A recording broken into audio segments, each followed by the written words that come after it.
नमस्कार शेतकरी मंडळी, मी प्रेषित चकुले आपल्या सर्वांचे कृषी संस्कृती उत्तम संस्कृती या यूट्यूब चॅनलमध्ये स्वागत करतो।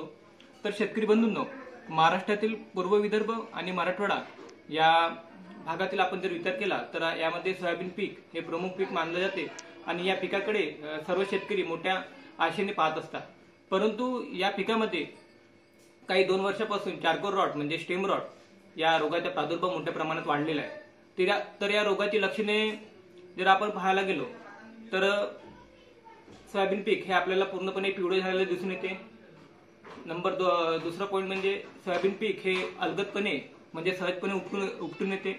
त्यानंतर तिसरा पॉइंट म्हणजे सोयाबीन पीक हे जमिनीलगतच्या वरचा जो खोड राहतो तो आपल्याला पांढरा झालेला किंवा मूळ त्याचे हे काळे झालेला दिसून येते।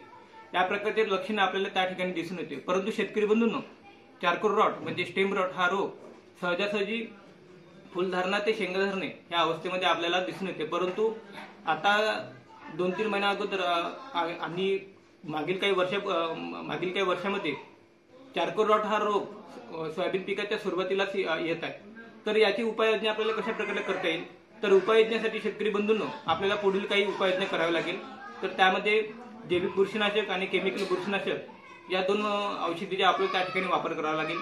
त्यामध्ये जैविक बुरशीनाशक मध्ये ट्रायकोडर्मा व्हिरिडी या जैविक बुरशीनाशकाच्या रेतीमध्ये किंवा मातीमध्ये यामध्ये मिसळून आपल्याला सोयाबीन पिकामध्ये फेकून द्यायचे आहे, किंवा केमिकलमध्ये मॅट्रिक्स या बुरशीनाशकाची जास्तीत जास्त पाणी जाणार याप्रमाणे आपल्याला सोयाबीन पिकामध्ये त्याची फवारणी करायची आहे। तर अशा प्रकारे जर आपण उपाययोजना केला तर चारकोर रॉट हा येण्या अगोदर आपण त्या रोगाची आपण उपाययोजना करू शकतो। धन्यवाद।